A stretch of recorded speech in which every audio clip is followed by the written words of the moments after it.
முதல்ல ஒரு கதாநாயகன் வாய்ப்பு கிடைக்கிறது. ஒரு வில்லன் ரோல் வேண்டாம் என்றார். மக்களுக்கு எதிரான கருத்துக்களை சொல்ல மாட்டேன் என்று சொன்னார். ஒவ்வொரு ஆஸ்பத்திரியும் அவசர சிகிச்சை பிரிவு, உயிர்காக்கும் மருத்துவ பிரிவு இதை கொண்டு வந்ததால் எம்ஜிஆர். படத்துல ஒரு காட்சியில ஒரு எம்ஜிஆர் வந்து மது அருந்த சூழ்நிலை இன்னொரு எம்ஜிஆர் வந்து சொல்றாரு, தைரியமா சொல்லு நீ மனிதன் தானா, மனிதன் தான் இல்லை, நீதான் ஒரு மிருகம், இந்த மதுவில் நேரம். அவருடைய ஆளுமையில இந்த அரசியலமைப்பு சட்டம் 14, 19, 21 இதை நிறைவு செய்தார். அவர் ஆட்சியிலும் சரி கட்சியிலும் சரி கொஞ்சம் கொஞ்சமாக குறைக்காதனால பட்டன் நிறுத்தின அந்த குடி பழக்கத்தில் உள்ளவர்கள் அவர்களுக்கு உதவி எடுத்து ஆல்கஹால் வித்ராயல் சிண்ட்ரோம்.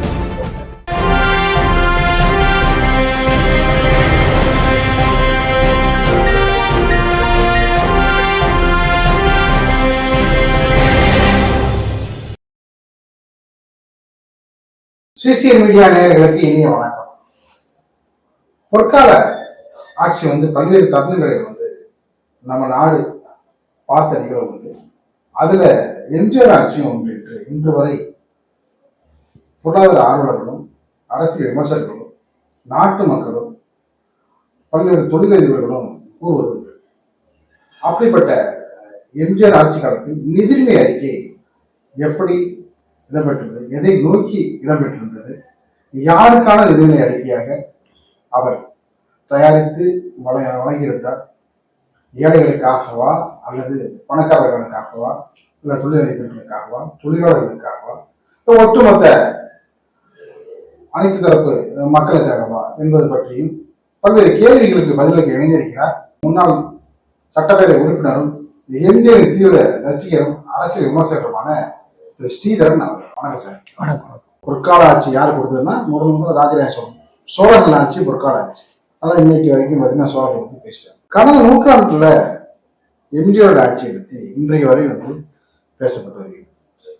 இடையில வந்து கலைஞருடைய ஆட்சி 96, 2001 காலகட்டங்களும் மாறுபட்டு கட்சியில் இருந்தாங்க, எல்லாரும் ஏற்றுக்கொள்ளப்பட்டு அது ஆட்சியாக வந்து அது போல பார்த்தீங்கன்னா எம்ஜிஆர் ஆட்சியை பற்றி இன்னைக்கு வரைக்கும் பேசுவதற்கு காரணம் என்ன, அவருடைய ஆட்சி காலம் நிதிநிலை அறிக்கை எப்படி எல்லாம் இடம்பெற்றிருந்தது.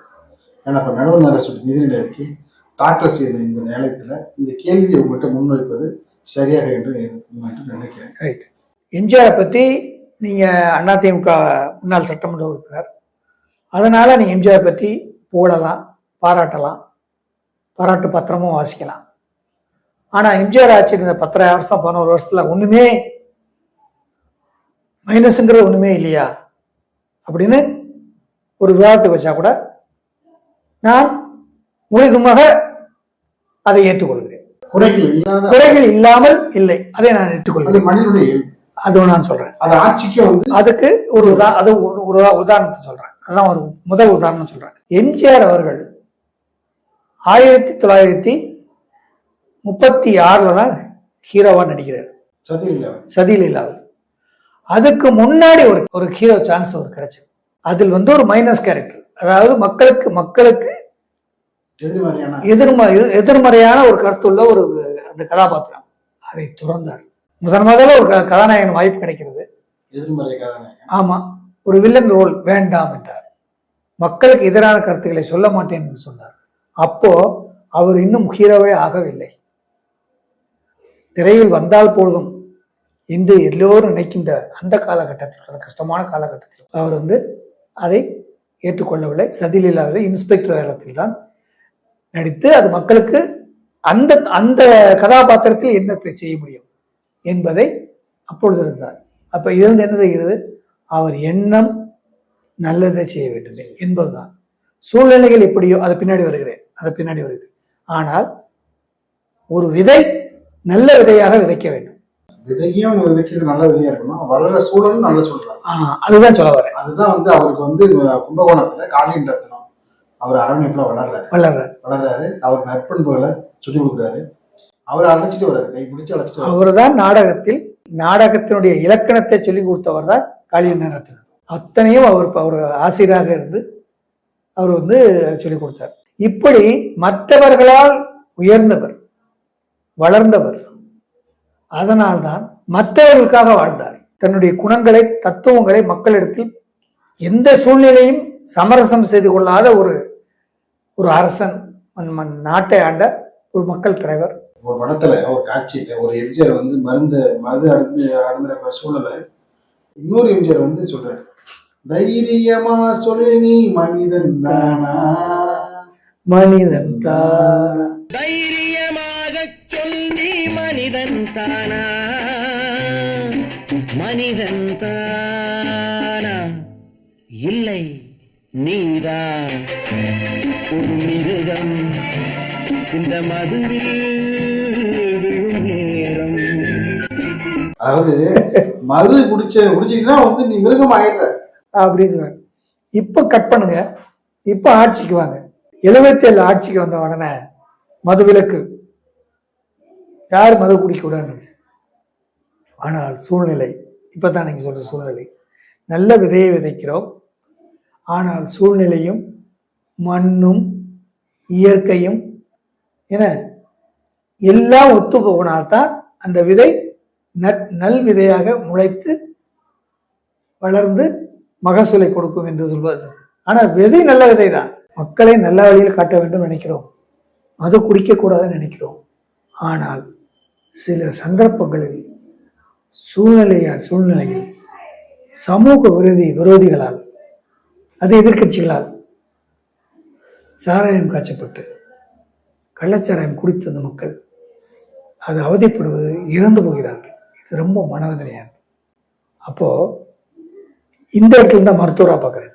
கலைஞர் பீடியில வந்து எல்லாருமே குடிச்சுக்கிட்டு இருந்தவங்க எம்ஜிஆர் ஆட்சிக்கு வந்தோடனே நிறுத்தின உடனே குடியை உடனே நிறுத்த முடியாது.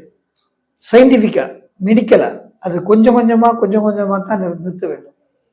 அந்த எம்ஜிஆர் அவர்கள் வந்த உடனே தன்னுடைய கொள்கையை, நான் எப்படி மது எனக்கு பிடிக்காதோ, மதுவை மக்கள் அருந்தக்கூடாது என்ற கொள்கையை வச்சிருக்காரோ அதை அப்படியே நடைமுறைப்படுத்தினார். ஆனால் நடைமுறைப்படுத்தும் போது கொஞ்சம் கொஞ்சமா குறைக்காதனால பட்டுன்னு நிறுத்தின உடனே அந்த குடி பழக்கத்தில் உள்ளவர்கள் அவர்களுக்கு உதறல் எடுத்து விட்டது. அதுதான் ஆல்கஹால் வித்ராயல் சிண்ட்ரோம் அப்படின்னு சொல்லுவாங்க. மருத்துவராக இந்த கேள்வி நான் உங்கள்கிட்ட கேட்குறேன்.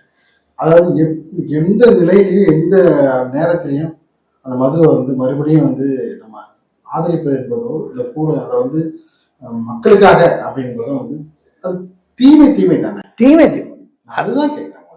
அதாவது மருந்து என்பது தீமை மட்டுமல்ல, உடலில் ஒரு பகுதியே கூட அது விடாது.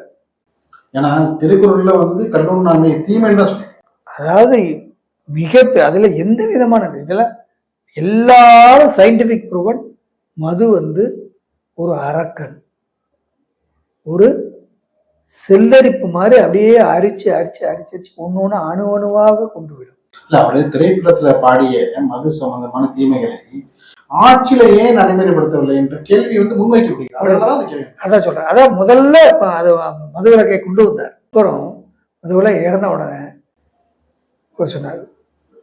அப்போ வந்து இந்த பக்கம் சத்துணவு போட்டு இந்த பக்கம் சாராயத்தையும் திறந்து விட்டீங்க, டாஸ்மார்க் திறந்து விட்டோம் கிரிட்டிசம் இருந்துச்சு. ஆனால் மருத்துவ ரீதியாக அது வரைக்கும் குடிக்காம இருந்த மக்கள் இப்ப வந்து கள்ளச்சாராயம் குடிச்சாங்கன்னா அது தப்பு. ஏற்கனவே குடித்து கொண்டு இருக்கின்ற குடிப்பழக்கம் உள்ளவர்கள் படிப்படியாக குறைத்திருக்க வேண்டும். உடனே நிறுத்தினோன்னு தான் கள்ளச்சாராயம் காய்ச்சி வச்சு அதுல கள்ளச்சாராயத்தை கொடுத்து நிறைய பேர் இறந்தாங்கன்னா சரி அப்படின்னு திருப்பியும் திறந்துட்டாரு. திருப்பியும் திறந்து என்ன செய்யணும், படிப்படியாக உடனே குறைச்சிக்கணும். மருத்துவத்துல அது மாதிரி குறைக்கணும்னா இது ஒண்ணுதான். இது சூழ்நிலை. அடுத்தபடியாக அவர் ஆளுமையில் நிதி நிலையை பற்றி சூழ்நிலை அவர் செய்ய தவறிய செயல் அது ஒண்ணுன்னு பாக்குறீங்களா? செய்ய தவறில்லை, ஆத்மார்த்தமா ஒரு விரும்பினவர்.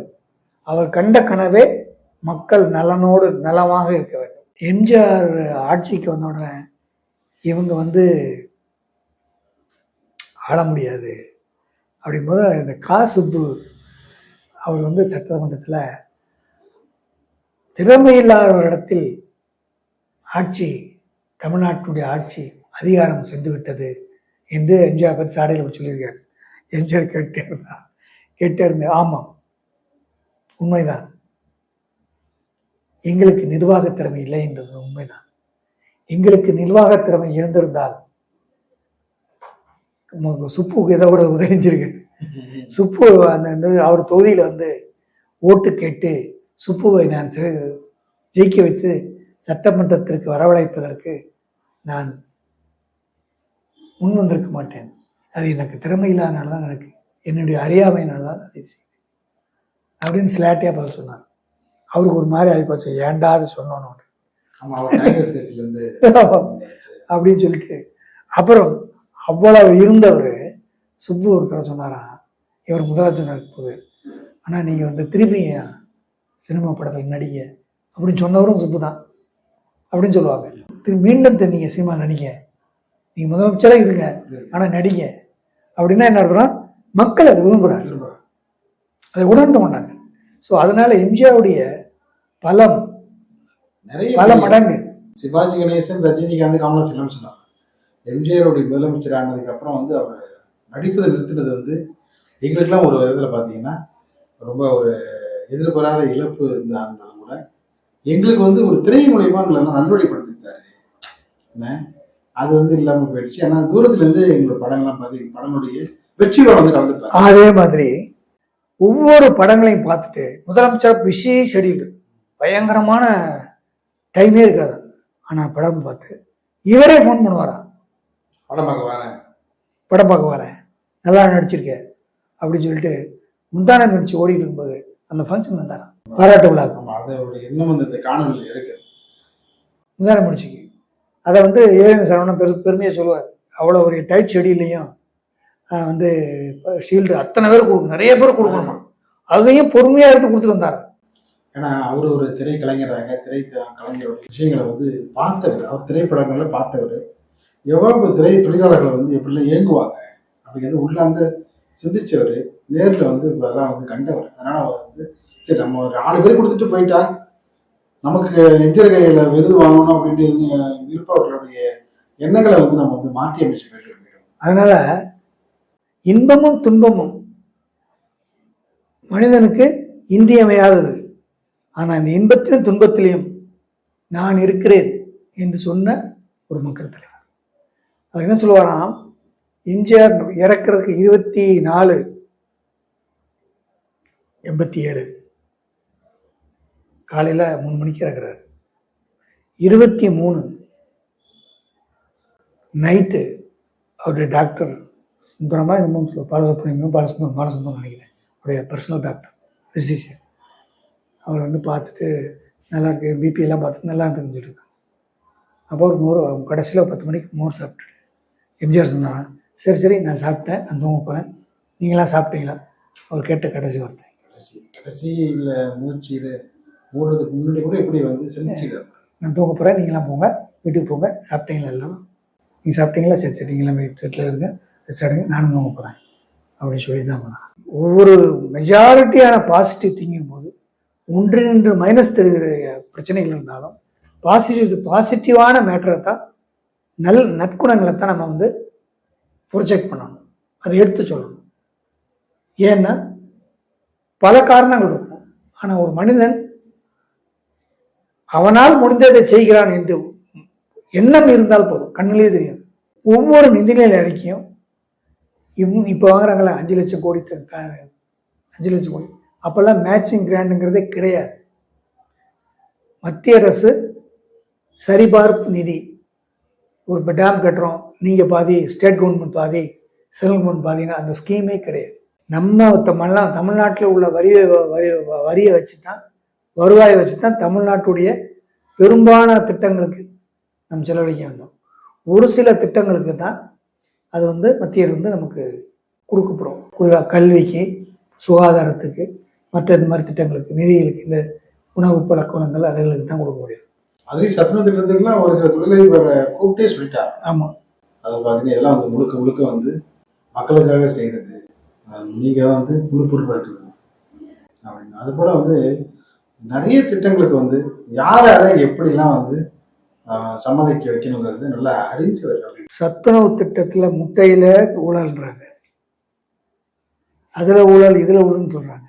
ஆனா சத்துணவு திட்டத்துல எதையாவது ஒரு ஊழல் கண்டுபிடிச்சா எம்ஜிஆர் காலத்துல அந்த திட்டத்துல ஏதாவது ஊழல் நடந்தது யாராவது சொல்ல முடியுமா? அதாவது இங்கிலீஷ்ல சொன்னாங்க, மேனேஜ் இட் வெரி கேபிட்டலி. அதுல வந்து அந்த நிர்வாகத்தை திறம்பட செய்தார். ரொம்ப வந்து கண்ணு கருத்துமா இருந்தாரு. கண்ணு கருத்துமா அதுல வந்து அதை மீறி பாத்தீங்கன்னா அந்த விநியோகம் பண்ற இடத்துக்கு போறப்ப வந்து சில சில குறைகள் இருக்கும். அதை கூட பாக்யராஜ் முந்தான முடிச்சு படத்துல வந்து ரொம்ப அழகா அந்த காட்சி வச்சிருப்பாரு. சத்துணவு சாதத்தை வந்து எப்படிலாம் இந்த வேன் டிரைவர்களும் அப்படி வந்து பண்றாங்க அப்படின்னு சொல்லிட்டு அதெல்லாம் பார்த்துட்டு கூட நிறைய விஷயங்களை சுட்டி காட்டுறேன் அப்படின்னு சொல்லிட்டு மறுபடியும் வந்து ஒரு புத்தகம் போட்டதா வந்து சொல்லுவாங்க. அப்படின்னு சொல்லுவாங்க. ஒண்ணு இல்லையா கேன கேள வெறும் கேன் தாங்க, தண்ணி ஊற்றி கொண்டு வரேன். சரி இறக்கு பாக்குறேன். இல்லைங்க சார், அது வெறும் கேன் தான். இறக்கிய கேள. குழந்தைங்க சாப்பாடு ஏயா ஏன்னா தண்ணி கொடுக்குற சாக்கல இந்த வேலை தான் நடக்குதா? கவர்மெண்ட் நல்லது கொண்டு வந்தா கூட இவனுக்கு கெடுக்கிறே வந்துருவாங்க. அவர் வந்து ஒவ்வொரு திட்டங்களையும் செய்கின்ற பொழுது நிதிநிலை அறிக்கையை பற்றி கவலையே பட மாட்டார். அதிகாரிகள் வந்து சார் இது பட்ஜெட்டில் இது ஃபைனான்ஸ் டிபார்ட்மெண்ட் கிளியரன்ஸ் ஆகாது, இது நிதிநிலை மோசமாக இருக்கு, அவங்க உள்ளதை சொல்லுவாங்க, அரசனுடைய உள்ள சொல்லுவாங்க. இதனால் ஏழைகளுக்கு பயன் இருக்கா, நாட்டு மக்களுக்கு பயன் இருக்கா, ரைட் செய்யுங்க, பணத்தை எப்படியா உண்டாக்குவாங்க. பள்ளி குழந்தைகளுக்கு சத்துணவு திட்டம் போல காலனிகள் அதுல வந்து பார்த்தீங்கன்னா பண்பொழி இந்த 2 திட்டத்தையும் பார்த்தீங்கன்னா அது நிதிநிலை அறிக்கையிலேயே வந்து பேசி இடம்பெற வச்சு தனி ஒரு நிதியை ஒதுக்கியிருக்காரு. அவருடைய ஆளுமையில இந்த அரசியலமைப்பு சட்டம் 14, 19, 21 இதை நிறைவு செய்தார். அவர் ஆட்சியிலும் சரி கட்சியிலும் சரி இந்த திட்டங்களை கொண்டு வந்தார். எப்படின்னா அரசியலமைப்பு சட்டம் 14 என்ன சொல்லுதுன்னா எல்லோரும் சமம் சட்டத்தின் முன், அதை செஞ்சு காட்டினார்.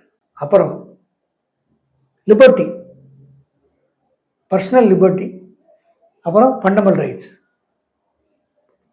தனிமனித உரிமையையும் தனிமனித மதிப்பையும் பேணி காத்தார். அது எதிரியாக இருந்தாலும் அதை செஞ்சார். அப்புறம் 19 ஃப்ரீடம் ஆஃப் ஸ்பீச், யார் எதையும் கிரிட்டிசைஸ் பண்ணலாம், அவர் வந்து ரசிப்பார், சிரிப்பார், அசம்பிளியில பொதுக்கூட்டத்தில் பேசும்போது சிரிப்பார். விமர்சனம் பண்றது வந்து வரவேற்பு, அவரை விமர்சனம் பண்ணா கூட வந்து வரவேற்று தான் வந்து விமர்சனம் பண்ற உரிமை உண்டு உண்டு. அவர் ஆட்சியை கலைக்கும் போது கூட அவரை பற்றி கவலைப்படவே இல்லை, பேசாம உட்காந்து சினிமா பார்த்துட்டு இருந்தார். ஆட்சியை கலைச்சாருன்னா அப்படியா அப்படின்னு சொல்லி சினிமா தான் பார்த்துட்டு இருந்தார். ரொம்ப ரொம்ப சாதுரியமா, அதாவது ஒரு சினிமாவில் வந்து அந்த கம்பு சென்டர் போகும்போது அப்படி அப்படி இப்படி சுத்திட்டு இந்த காலை தூக்கி வைப்பார் பார்த்தீங்கன்னா, ஒரு கால் இந்த ஸ்டெப்பு தான் அதோடைய இம்பார்ட்டன்ஸ். ஒரு சிறந்த சிலம்பாட்டக்காரன் என்பது அந்த கால் அப்படி மூவ், அந்த காலை எடுத்து அப்படி வச்சு கால் தூக்கி இப்படி தூக்கி வைக்கும்போது அதில் அந்த ஸ்டைல் தான், அந்த மேனர்ஸ் தான், அந்த பார்வை தான் அவன் வந்து ஒரு சிறந்த சிலம்பாட்டக்காரன் தெரியும்.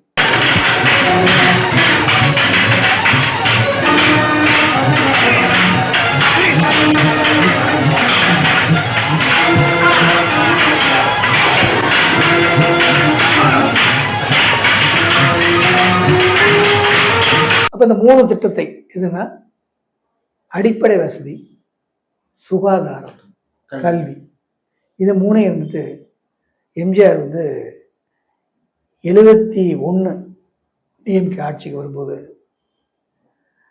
180 சீட்டு தனிப்பெரும்பான்மை டிஎம்கே, 19 வந்து கூட்டணி கட்சிகள், 2009 சீட்டு நம்ம டோட்டலா.